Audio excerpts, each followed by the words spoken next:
सुदर्शन चक्र द्वारा शिरोच्छेद होने के पश्चात राहु के मन में ये शूल चुभता रहा कि सूर्य के कारण ही वो अमृत पान में असफल रहा है। तभी से वो प्रतिशोधवश सूर्य को ग्रस्ता आ रहा है। असुरों के पाताल पलायन के पश्चात देवगणों का स्वर्ग पर अधिकार हो गया तथा विष्णु लक्ष्मी सहित बैकुंठ लोक में प्रतिष्ठित हो गए।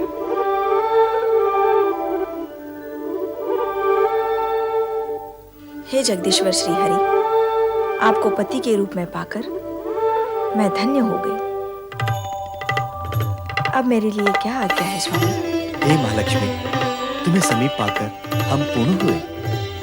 लक्ष्मी और नारायण को एक साथ देखने के लिए हमारे सारे भक्त लालायित हैं। मैं भी तो समुद्र के जल से आपके चरणों में आने की प्रतीक्षा कर रही थी स्वामी। इतने लंबे समय तक मुझे अपने से दूर क्यों रखा भला? हे महालक्ष्मी, हर कार्य पूर्व निर्धारित समय पर ही होता है। भगवान शिव की इच्छा अनुसार समुद्र मंथन जब होना था तब ही हुआ और हमें तुम प्राप्त हुई। नारायण नारायण। वैकुंठ में लक्ष्मी नारायण के प्रथम दर्शन करके आंखें धन्य हो गई। प्रणाम जगदीश्वर, प्रणाम माते। ये सृजनकर्ता ब्रह्मा जी के मानस पुत्र नारद है महादेवी, जो सारी सृष्टि में भ्रमण करते हुए भगवत भक्ति का प्रचार करते हैं। और अब मैं लक्ष्मी नारायण की भक्ति का प्रचार करूंगा। माता लक्ष्मी, आप तो धन वैभव की देवी हैं। आपके भक्तगण आपकी आराधना के बिना धन धान्य और वैभव कैसे प्राप्त कर सकते हैं? नारद जी, हमारी इतनी प्रशंसा न कीजिए, कहीं हमें अभिमान हो गया तो? नारायण नारायण। जो स्वयं भगवान श्री हरि के चरणों में विराजमान हो, उसे तो अभिमान छू भी नहीं सकता माते। महादेवी, कितने चतुर हैं हमारे परम भक्त देव ऋषि। आपको अभिमान न हो, इसका प्रबंध इन्होंने अभी से ही कर दिया। ऐसा कहकर आप मुझे लज्जित न कीजिए प्रभु। मैं तो माता लक्ष्मी के चरणों की रज के समान हूँ। धन्य हो नारद। अब यह बताओ, तुम्हारे आने का प्रयोजन क्या है? प्रभु, आप मुझे प्रयोजन पूछकर लज्जित न कीजिए। माता लक्ष्मी समुद्र मंथन के बाद प्रथम वैकुंठ पधारी हैं। आप दोनों के एक साथ दर्शन करने हेतु चला आया। नारद, आपको तो ज्ञात है कि हमसे किसी की भी मन की बात छुपी नहीं रहती। आप महालक्ष्मी के दर्शन के साथ साथ एक और भी प्रयोजन लेकर आए हैं। जब आपको सब कुछ ज्ञात है तो आप स्वयं ही बता दीजिए ना। कभी-कभी मैं अपने मन की बात भी नहीं समझ पाता।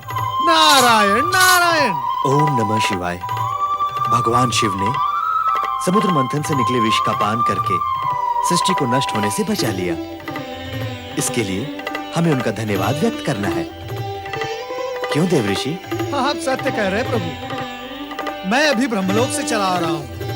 परमपिता ब्रह्मदेव ने भी मुझसे यही कहा। उन्होंने ये भी कहा कि देवराज इंद्र सहित सभी देवता भगवान शिवशंकर के प्रति अपना आभार व्यक्त करने के लिए कैलाश की ओर प्रस्थान कर रहे हैं। तब तो हमें भी वहां प्रस्थान करना होगा। कैलाश में भगवान शिव तथा माता सती के दर्शन भी हो जाएंगे। यह तो अति उत्तम विचार है देवी। अब आप मेरे यहाँ आने का प्रयोजन समझ गए प्रभु। नारायण नारायण। सच पूछिए तो मैं आप दोनों को यहाँ से कैलाश ले जाने आया हूँ, परमपिता ब्रह्मदेव की आज्ञा से। आप तो सचमुच चतुर हैं नारद जी। प्रभु आपसे भली भांति परिचित हैं। तो चलो कैलाश चलते हैं। ओम नमः शिवाय, ओम नमः शिवाय, ओम नमः शिवाय, ओम नमः शिवाय, ओम नमः शिवाय, ओम नमः शिवाय, ओम नमः शिवाय, ओम नमः शिवाय, ओम नमः शिवाय, ओम नमः शिवाय, ओम नमः शिवाय, ओम नमः शिवाय, ओम नमः शिवाय, ओम नमः शिवाय, ओम नमः शिवाय, ओम नमः शिवाय, ओम नमः शिवाय, ओम नमः शिवाय। त्रिलोकीनाथ भगवान शिव शंकर की जय। चराचरपति देवादिदेव महादेव की जय। शक्ति रूपिणी देवी सती की जय। भूत भावन भगवान शिव शंकर की जय। हे सदाशिव, जन कल्याण के निमित्त आपने हलाल अपने कंठ में धारण करके सृष्टि के सभी प्राणियों की रक्षा की है। हम सभी की ओर से आपको कोटि कोटि नमन। ब्रह्मदेव, हमें श्री हरि विष्णु का आभार मानना होगा। इन्होंने पहले कश्यप फिर मोहिनी रूप धारण किया, राहु का वध किया और अमृत की रक्षा की। समुद्र मंथन के सफल आयोजन ने न्याय और नीति की सार्थकता सिद्ध कर दी है भोलेनाथ। देवताओं को स्वर्ग मिला और असुरों को उनके कर्मों का फल। श्री हरि, सबसे अधिक लाभ तो आपको हुआ है। भगवती लक्ष्मी जो आपको प्राप्त हो गई। देवी सती, सत्य तो ये है कि मुझे श्रीहरि प्राप्त हुए। इनसे अधिक लाभ तो मुझे हुआ है। नारायण नारायण। लाभ हानि की इस चर्चा में इस सत्य को हम सब भूलते जा रहे हैं कि समुद्र मंथन का मूलभूत विचार परम पिता ब्रह्मा जी का था। माता सरस्वती की सुमधुर वीणा के झंकार से यदि परम पिता ब्रह्मा जी की सृजनशीलता जागृत न होती तो समुद्र मंथन ही न होता। बस नारद, बस अपनी मति की गति को मंद करो और विचार करो कि ब्रह्मदेव की प्रेरणा और श्री हरि विष्णु के सहयोग के उपरांत भी हलाहल विष के लिए समुचित निराकरण न निकलता तो समुद्र मंथन का प्रयोजन, उद्देश्य और समुद्र से प्राप्त अन्य रत्नों की क्या गति हुई होगी? माता सरस्वती, शिव के योगदान की श्रेष्ठता तो निर्विवाद है। अंत में संकट एवं विकट की स्थिति को भोलेनाथ ने ही संभाला है। देवराज, मेरी स्तुति करने की अपेक्षा समुद्र मंथन के आयोजन तथा संपूर्ण प्रक्रिया से कुछ संदेश ग्रहण करेंगे तो हमारी सफलता और मंथन का कार्य सार्थक होगा। अर्थात सद्गुण सुफल देते हैं और तमोगुण कुफल। असुरों ने शक्ति, सुविधा और साधन संपन्न होते हुए भी पराजय का मुंह देखा तथा देवगण विजयी हुए। भविष्य में सचेत व सावधान रहने की आवश्यकता है देवराज। स्वामी, आपके अंतिम शब्दों से तो ऐसा लगता है जैसे आप सबको विदा करने की इच्छुक हैं। किंतु मैंने ना तो भगवती लक्ष्मी को दृष्टि भरकर देखा है और ना ही देवी सरस्वती से कुछ चर्चा की है। नारायण नारायण। चर्चा? जब दो देवियां चर्चा करती हैं तो धरती में कंपन होने लगता है। यहाँ तो तीन तीन देवियां चर्चा करेंगी। नारायण नारायण। नारद, माता, अपनी वाणी पर विराम लगाओ। माता, यदि मैं अपनी वाणी पर विराम लगा दूंगा तो श्री हरि का जाप कैसे करूंगा? नारायण नारायण। देवर्षि, अब केवल नारायण के जाप से कार्य पूर्ण नहीं होगा, अब तो नारायणी का जाप भी करना होगा। नारायणी तो नारायण में समाई हुई है माता। क्यों माता लक्ष्मी, सत्य है ना? समुद्र मंथन की सफलता के लिए भगवान शंकर का आभार व्यक्त करने के लिए सभी देवगण कैलाश पर उपस्थित हुए। नीलकंठ भगवान शिव के हर कार्य में जगत का कल्याण ही निहित होता है और सृष्टिकर्ता के जगत में दक्ष प्रजापति की 27 कन्याएं अपने हित के निहित पूजा अर्चना पश्चात महल में प्रवेश करती हैं। बहुत आनंद आया।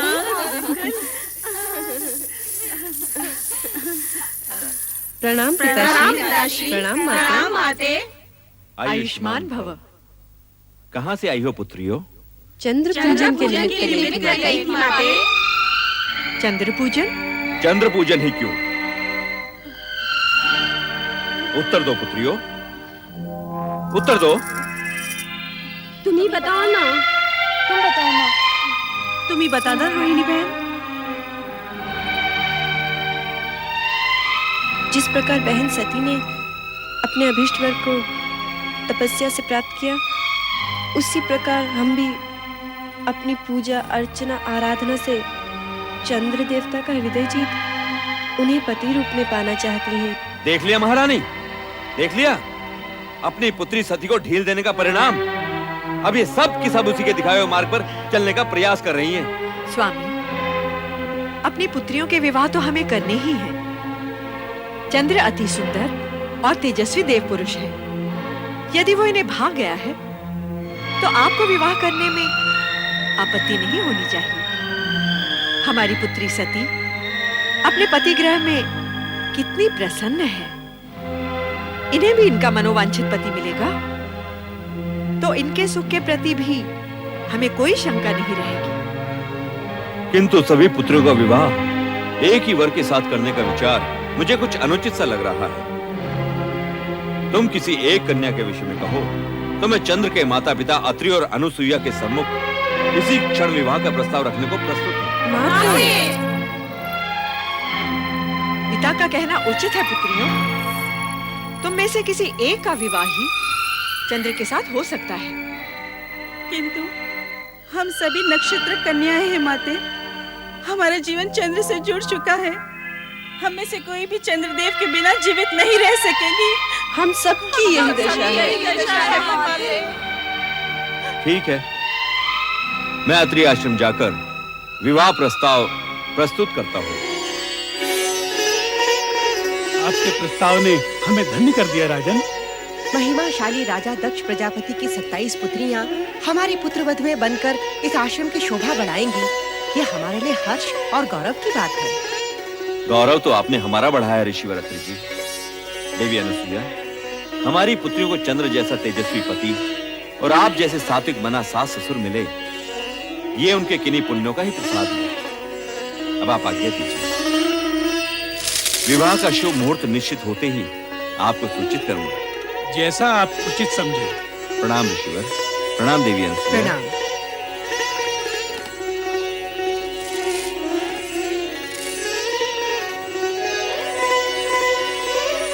27 नक्षत्र कन्याओं के आगमन से यह आश्रम जगमगा उठेगा। आश्रम ही नहीं, आकाश से स्थित चंद्र महल भी।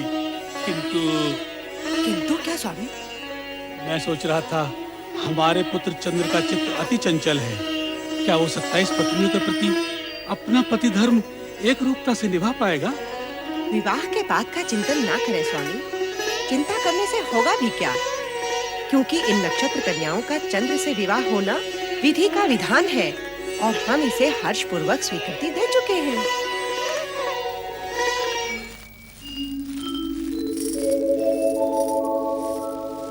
रूपोद्यान प्रफुल्ल प्राय कलिका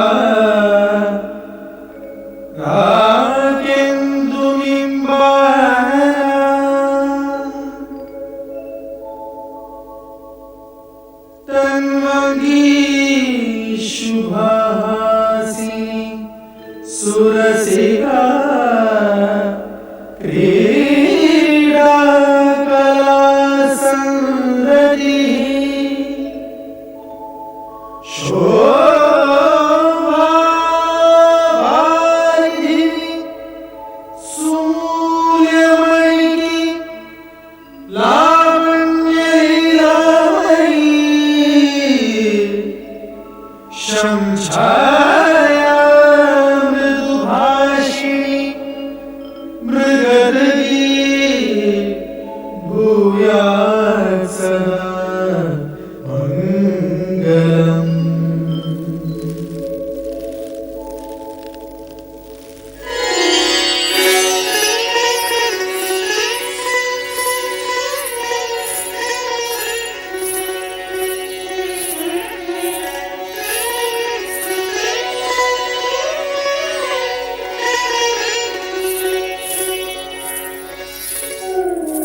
स्वामी रोहिणी को लेकर कक्ष में चले गए।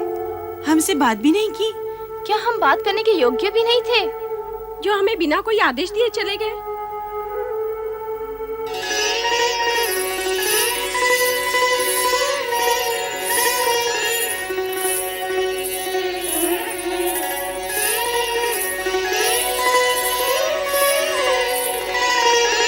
ये क्या पीड़ी?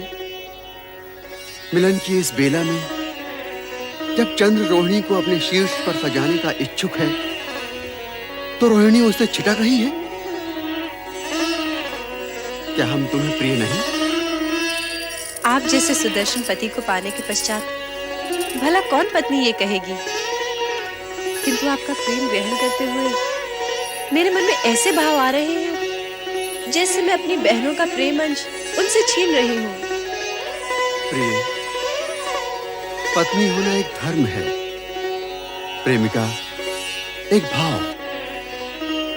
तुम्हारी बहनें मेरी पत्नी अवश्य हैं, परंतु मैं प्रेम केवल तुम ही से करता हूं। ये रात्रि की बेला बातों में व्यर्थ गंवाने के लिए नहीं है प्रिय। चलो विहार करें। अभी आपने कहा कि पत्नी होना एक धर्म है, इसी प्रकार पति होना भी एक धर्म है। और ये धर्म कहता है कि अपने प्रेम को सभी पत्नियों में समान रूप से वितरित किया जाए। किंतु आपने मेरी अन्य बहनों को प्रेम पिपासा में छोड़कर उचित नहीं किया। उनकी दशा उस चकोरी के समान हो गई है जो चंद्र के लिए हमेशा तड़पती रहती है। ऐसा प्रतीत होता है कि हम सबसे अधिक प्रेम स्वामी रोहिणी को ही करते हैं। विवाह 27 दक्ष पुत्रियों के साथ और प्रेम केवल एक के साथ, ये तो सर्वथा अन्याय है। हाँ, अन्याय है। ये अन्याय असहनीय है, दुखदायी है। क्या हमारा जीवन पति प्रेम पाने के लिए इसी प्रकार तड़पता रहेगा? नहीं, पति प्रेम पाने के लिए हमें कोई न कोई उपाय करना ही होगा, प्रयत्न करना ही होगा कि हम स्वामी के प्रेम पात्र बने, प्रेम पात्र अवश्य बने। तभी से तुम्हें प्राप्त करने की कामना में दग्ध हो रहा हूं। जब तुम्हें प्रथम बार देखा था और अब जब हम मिलन के इतने निकट हैं, तो तुम तर्क पर तर्क की जा रही हो। मैंने तो केवल इतना कहा कि पति रूप में अपनी अन्य पत्नियों की उपेक्षा करना आपका धर्म नहीं है। प्रेम, धर्म, कर्म, जात, पात, रीति नीति कुछ नहीं जानता। प्रेम की परिभाषा तो सबसे निराली होती है, और यदि तुम इस परिभाषा का अर्थ जान जाओगी तो स्वयं कच्चे धागे की तरह मेरे पीछे पीछे खिंची चली आओगी।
अनर्थ हो गया?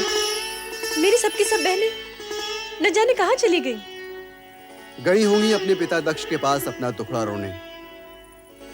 परंतु रोहिणी, उनके आंसू मुझे तुम्हारे प्रेम से विचलित नहीं कर सकते। अग्नि को साक्षी देकर हम सभी बहनों को चंद्र ने पति के रूप में वरा था, किंतु केवल वो रोहिणी पर अपना सारा पति प्रेम लुटा रहा है। हम अपनी उपेक्षा और अनादर नहीं सहन कर सकते माते। माना चंद्रदेव से हमारा संबंध नया ही जुड़ा है, हमारे नए जीवन का प्रारंभ हुआ है, परंतु इस नए जीवन का कोई अर्थ ही नहीं है। हम अभी तक पति सुख से वंचित हैं। रोहिणी तो हमारी बहन है, कम से कम उसे तो अपनी बहनों के दुख और व्यथा के विषय में सोचना चाहिए। हमारा तो जीवन ही व्यर्थ हो गया है पिताश्री। पति से उपेक्षित पत्नी की स्थिति उस विधवा से भी हीन है, जो अपने पति को खोने का दुख धीरे धीरे संजो लेती है। ऐसी अशुभ बातें मत करो पुत्रियों। तुम्हारे पिता इस स्थिति को सामान्य कराने का अवश्य प्रयास करेंगे। तुम्हारी माता ठीक कह रही है पुत्री। चंद्र पर केवल रोहिणी का अधिकार नहीं। मैं चंद्र को समझाकर तुम सभी को पति प्रेम का न्यायोचित भाग अवश्य दिलवाऊंगा।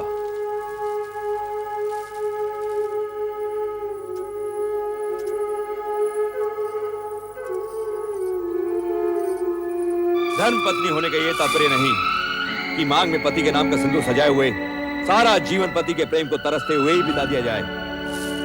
पत्नी धर्म के साथ साथ पति धर्म भी जुड़ा हुआ है, और वो ये कि तन मन व्यवहार सदाचार हर प्रकार से पति अपनी पत्नी को सुखी करे। किंतु आपके पुत्र चंद्र ने अपनी 26 पत्नियों की उपेक्षा विवाह की प्रथम रात्रि को ही कर दी। ये वास्तव में दुख का प्रसंग है। जब राजा दक्ष विवाह प्रस्ताव लाए थे, उस समय तुम अत्यंत प्रसन्न हो रही थी, किंतु मैंने कहा था कि चंद्र का चंचल स्वभाव क्या सभी पत्नियों के प्रति उसे न्याय करने देगा?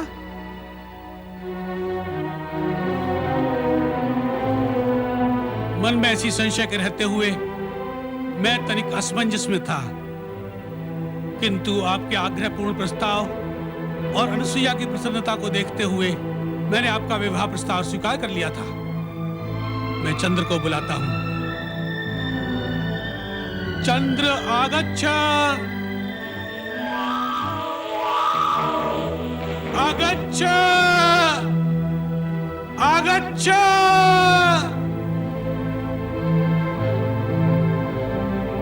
पिताजी ने हमें स्मरण किया है। चलो चलते हैं।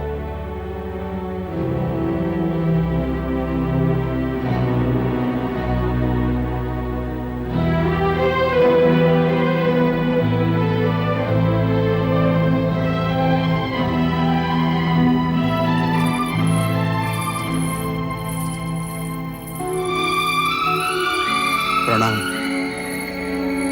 प्रणाम पिताश्री। रोहिणी, अत्यंत ही लज्जा और खेद का विषय है। एक और तुम्हारी सहविवाहिता बहनें पति से उपेक्षित अश्रु बहा रही हैं, और एक तुम निर्लज्ज अकेले ही पति प्रेम में विभोर हो रही हो। पिताश्री, मुझे अत्यंत दुख है, किंतु यदि ये सच है रोहिणी कि तुम्हें इस बात का दुख है, तो अपनी बहनों के साथ न्याय होने तक तुम्हें अपने पति के साथ रहने का कोई अधिकार नहीं। आप इनसे पूछिए पिताश्री। अपनी बहनों के साथ भी समान भाव से पति धर्म निभाने की बात मैंने इनसे कही थी, किंतु ये ठीक है, ये जैसा उचित समझे, किंतु तुम मेरे साथ दक्ष महल चलोगी अभी इसी समय। किंतु पिताश्री, मैं कुछ सुनना नहीं चाहता रोहिणी। पिता के लिए सब संतान बराबर होती है, उनके दुख सुख बराबर होते हैं। फिर मैं ये कैसे सहन कर सकता हूँ कि एक पुत्री तो प्रेम के हिंडोले में पेंगे बढ़ाती जाए और शेष सुहागने होते हुए विधवाओं का साथ जीवन व्यतीत करे? नहीं।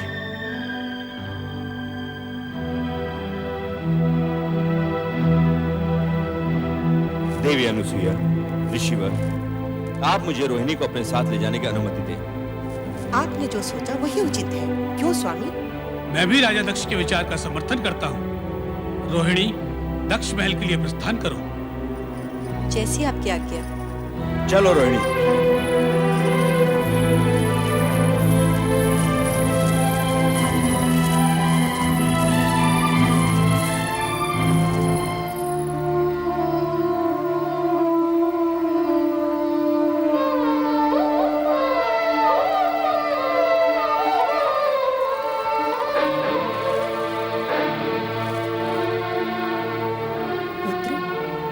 यदि रोहिणी पर तुम्हारा ऐसा उत्कट प्रेम था तो तुम्हारा मात्र उसी से विवाह करना उचित था। किंतु अब जब तुम्हारी 27 पत्नियां हैं तो तुम्हें सभी को अपने प्रेम का दान देना होगा। प्रेम तो हृदय से उत्पन्न होता है और मेरे हृदय पर तो मेरा अधिकार ही नहीं रहा। वो तो तभी रोहिणी का हो गया था जब मैंने उसे प्रथम बार देखा था, और अब तो मेरे हृदय और मेरी आंखों में केवल रोहिणी की ही छवि है। रोहिणी से मेरा मिलन शीघ्र ही करा दीजिए, हे शिव शंकर। अश्विनी, फाल्गुनी, उत्तरा, रोहिणी, चंद्र ने तुम लोगों के साथ जो कुछ किया है उसका प्रायश्चित अब ये रोहिणी करेगी। रोहिणी, हम इसे चंद्र से दूर ले आए हैं। पिताश्री, तुम्हारा दुख मेरा दुख है बहनों। मैं तो तब भी विवश थी और अब भी विवश हूँ। रोहिणी, हम तुम्हें दुखी देखना नहीं चाहते, बस सिर्फ हम न्याय चाहते हैं। जब तक रोहिणी चंद्र के पास रहेगी तुम सबको न्याय नहीं मिल सकता, इसलिए हम रोहिणी को यहाँ ले आए हैं। ये आपने ठीक नहीं किया स्वामी। अपने जमाता चंद्र को दुखी करने का आपको कोई अधिकार नहीं। महारानी, तुम हमारे अधिकार को चुनौती नहीं दे सकती। हम दक्ष प्रजापति हैं। प्रजा के प्रत्येक व्यक्ति के सुख का ध्यान रखना हमारा कर्तव्य है। तो फिर क्या हम अपनी पुत्रियों को सुख से आंखें फेर दें? ये कदापि नहीं हो सकता महारानी, कदापि नहीं हो सकता। तुम उनके पास लौट जाओ रोहिणी बहन। हम नहीं चाहते कि तुम्हारे साथ साथ वे भी दुखी हों। रोहिणी यहाँ से नहीं जाएगी। आप तो जानते हैं हमारे जमाता चंद्र कितने भावुक हैं। जरा सोचिए तो, आपने उनके साथ जो किया उससे उनके हृदय को कितना आघात पहुंचा होगा। हम पर इन बातों का कोई प्रभाव नहीं होगा महारानी। एक अन्यायी को उसके अन्याय का दंड मिलना ही चाहिए। लेकिन महाराज, क्या हम इसके लिए शिव जी से सहायता नहीं? महारानी, ये हम बहुत सुन चुके हैं, किंतु हमारा यह निश्चय अटल है कि हम शिव से किसी प्रकार की सहायता मांगने नहीं जाएंगे। तो फिर आप अपने पिता ब्रह्मा जी के पास जाकर विनती कीजिए कि वे स्वयं शिव जी के पास जाकर अपनी पौत्रियों को दुर्भाग्य की छाया से बचाएं। इन कन्याओं के पितामह होने के नाते उनका भी कुछ कर्तव्य है।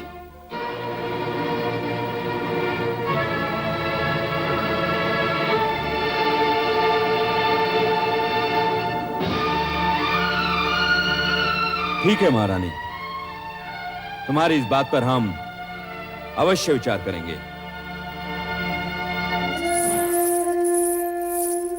माते, रो मत बेटी, रो मत। मुझे विश्वास है परम पिता ब्रह्मा अवश्य कोई न कोई मार्ग निकालेंगे। रो मत मेरी पुत्री, रो मत। ओम नमः शिवाय, ओम नमः शिवाय। परमपिता, आंखें खोलिए, हम आपसे कुछ कहने आए हैं।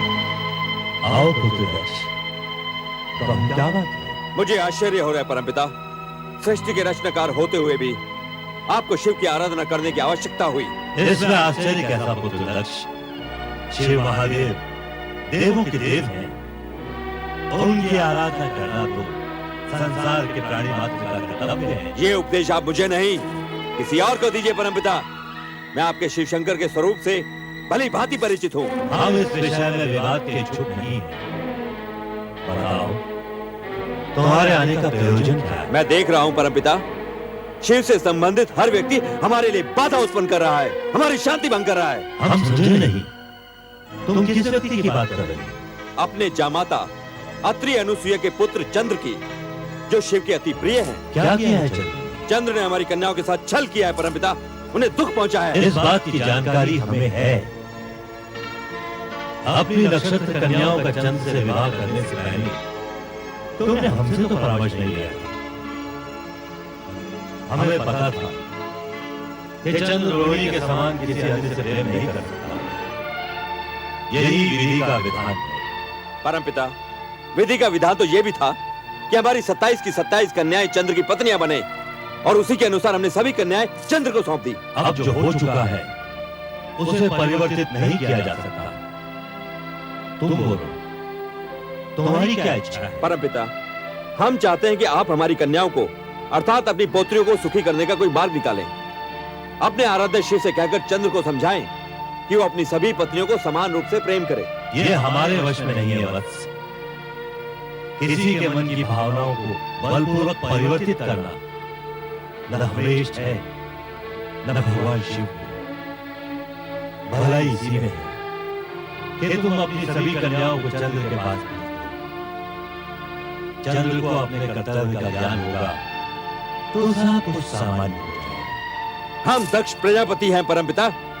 एक बार जो कन्याएं पति गृह से लौट आई हैं, उन्हें बिना इच्छा पुनः भेजना और चंद्र से दया की भीख मांगना हम कदापि स्वीकार नहीं करेंगे। चंद्र को हमारे आदेश के आगे झुकना ही पड़ेगा, झुकना ही पड़ेगा परमपिता। ऐसा सोचकर तुम अनर्थ को आमंत्रण दे रहे हो दक्ष। हम तुम्हें सावधान करते हैं, तुम चंद्र पर बलपूर्वक अपना अधिकार थोपने की चेष्टा मत करना। भगवान शिव तुम्हारा कल्याण करे। ओम नमः शिवाय।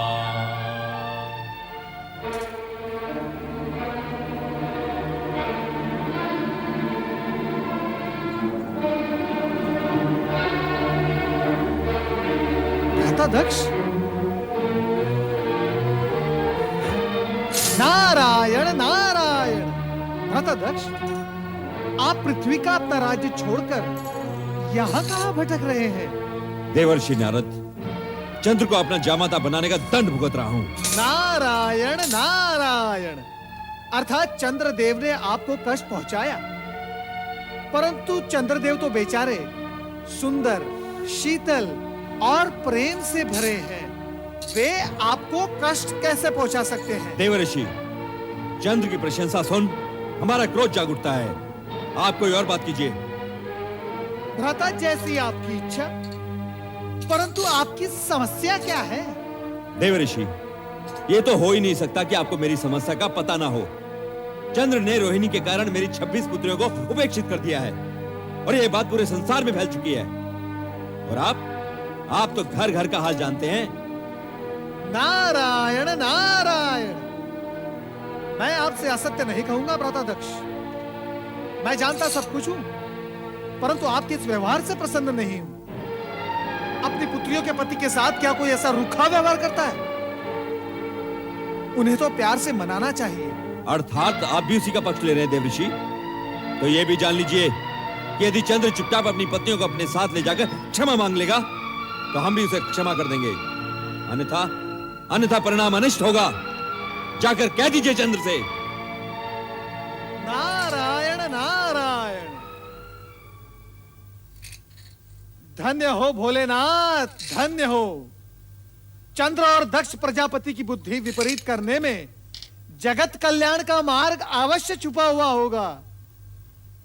आपकी लीला आप ही जाने। ओम नमः शिवाय।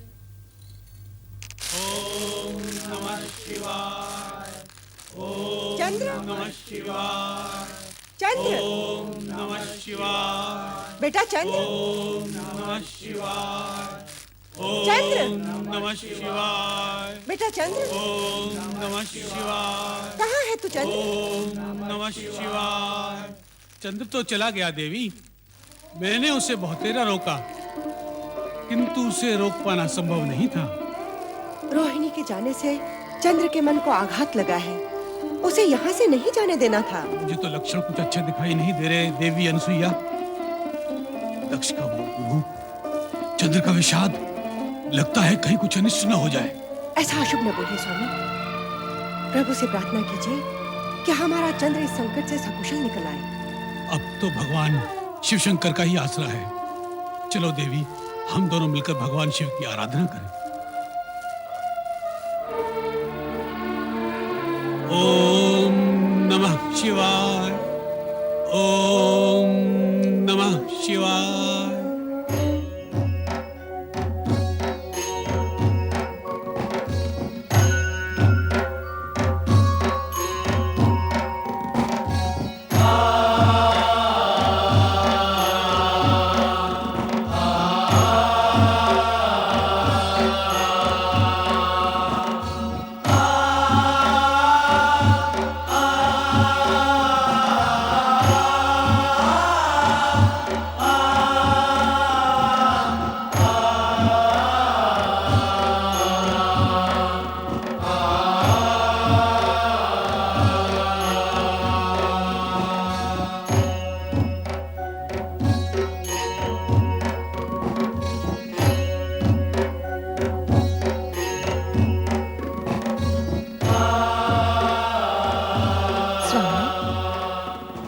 स्वामी, मैंने कहा बाकी खोल भी दीजिए। नारायण नारायण।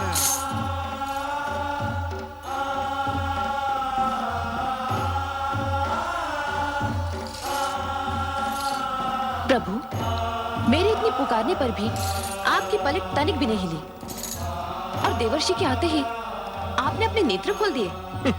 अर्धांगिनी की अपेक्षा भक्त के प्रति भगवान को विशेष सचेत रहना पड़ता है। नारायण नारायण।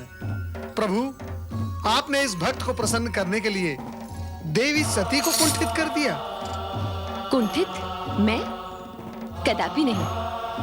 कभी कभी थोड़ी बहुत उल्हाने, थोड़े हास्य, थोड़े परिहास, इन्हीं से तो पति पत्नी का प्रेम बढ़ता है ना प्रभु? तुम्हारा मंतव्य है कि प्रेम के विस्तार के लिए मैं भी ये सब करूं?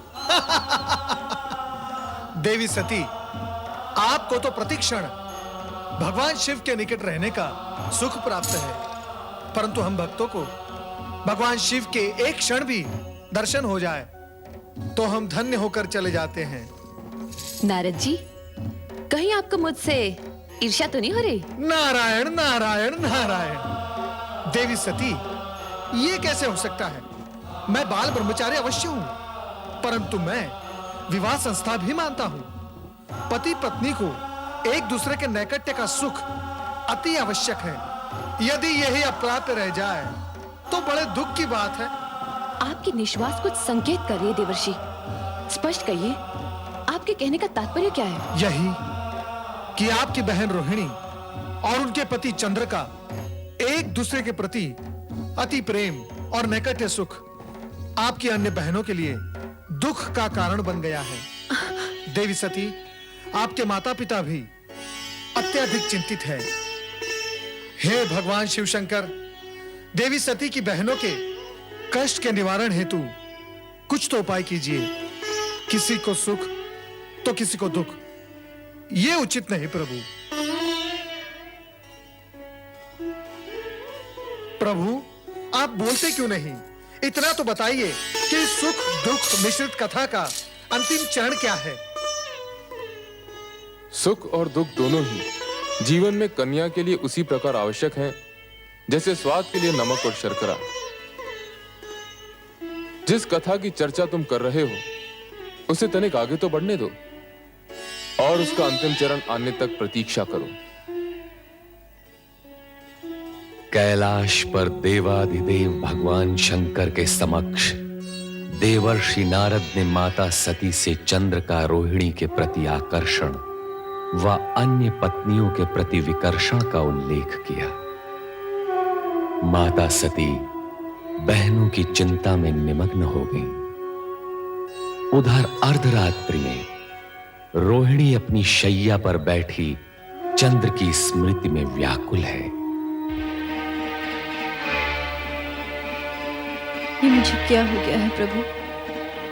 क्या मेरा जीवन उद्देश्यहीन हो गया है? क्या चंद्र मुझे कभी प्राप्त नहीं होगा? क्या चंद्र मेरी सुध ही नहीं लेगा? मुझे स्वयं नहीं ज्ञात कि मैं कैसी विपदा में आन पड़ी हूं। हे परमेश्वर, मेरा जीवन क्या निरर्थक है? नहीं नहीं, मेरा जीवन निरर्थक नहीं हो सकता। मैं इस जीवन को ऐसे ही व्यतीत नहीं करूंगी। मुझे अपने जीवन के बारे में सोचना होगा मुझे। मैं अपने चंद्र के बिना नहीं जी पाऊंगी, नहीं जी पाऊंगी, मैं नहीं जी पाऊंगी।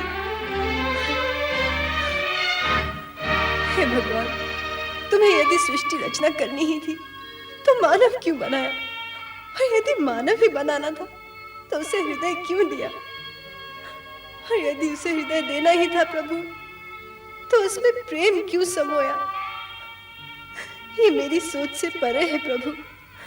मैं आज तक इसका कारण नहीं जान पाई। मुझ पर कृपा करो प्रभु। मेरे चंद्र से मुझे शीघ्र मिला दो प्रभु।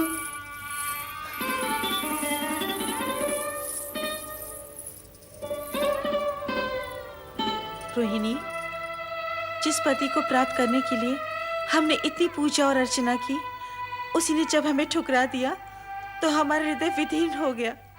ये भी सत्य है कि तीर खाए पंछी की तरह छटपटाते हुए जब हमने पिता के समक्ष कहा कि चंद्र रोहिणी के कारण हमें उपेक्षित कर रहा है, तो हमें ठीक नहीं लगा।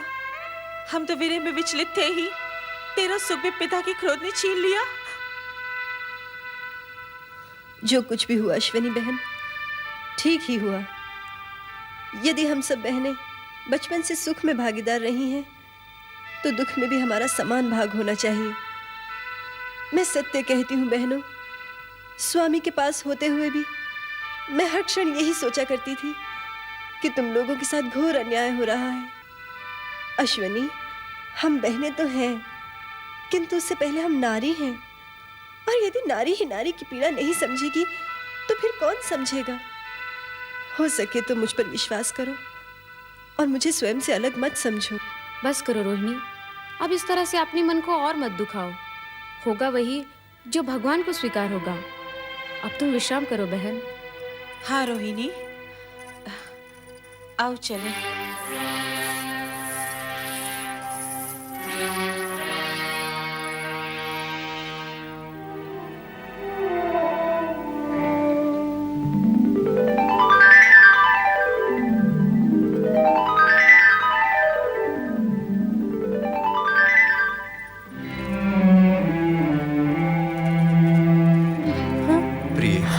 स्वामी आप?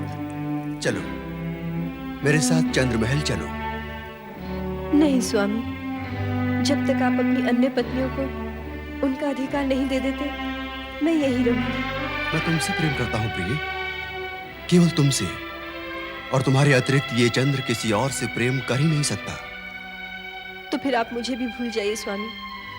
मुझे आपके विरह की अग्नि में जलना स्वीकार है, किंतु अपनी ही बहनों का सुख सौभाग्य छीन लेने वाली नीच स्त्री का कलंक लेकर मैं जीना नहीं चाहती। आप तुरंत यहाँ से चले जाइए स्वामी। तुम्हारे बिना मैं जीवन की कल्पना भी नहीं कर सकता। चंद्र जो दूसरों को शीतलता बांटता फिरता है, आज स्वयं तुम्हारी विरह की अग्नि में दहक रहा है। मैं तुम्हें यहाँ से लेकर ही जाऊंगा रोहिणी। नहीं स्वामी, नहीं नहीं नाथ, नहीं, ऐसा मत कीजिएगा, अनिष्ट हो जाएगा। आप मेरे पिताश्री के क्रोध से अवगत नहीं। यदि उन्होंने आपको यहाँ देख लिया तो न जाने क्या होगा। मुझे छोड़ दीजिए स्वामी, छोड़ दीजिए। चंद्र, तेरी ये उदंडता, नीच पापी, छोड़ दे मेरी पुत्री को। ये मेरी पत्नी है और अब आपका इस पर कोई अधिकार नहीं। पत्नियां तो यहाँ तुम्हारी और भी हैं, ले जाना है तो सभी को ले जाओ। विवाह मात्र शरीर के साथ फेरों से नहीं, मन के वर्ण करने से होता है, और मैंने मात्र आपकी इसी पुत्री को मन से वरा है। चलो रोहिणी। ये हट छोड़ दे चंद्र, नहीं तो मैं तुझे श्राप दे दूंगा। नहीं पिताश्री, ऐसा अनर्थ मत कीजिएगा। तो कह अपने इस पापी पति से तुझे तत्काल छोड़ के यहाँ से चला जाए, नहीं तो मेरे क्रोध की ज्वाला इसे भस्म कर देगी। चंद्र अपनी रोहिणी को लिए बिना यहाँ से नहीं जाएगा। यदि ये तेरी हट है तो सुन, अपने जिस पौरुष और सुदर्शन व्यक्तित्व पर तू फूला फूला फिरता है, उसे क्षय रोग नष्ट कर देगा, नष्ट कर देगा। ये मेरा श्राप है।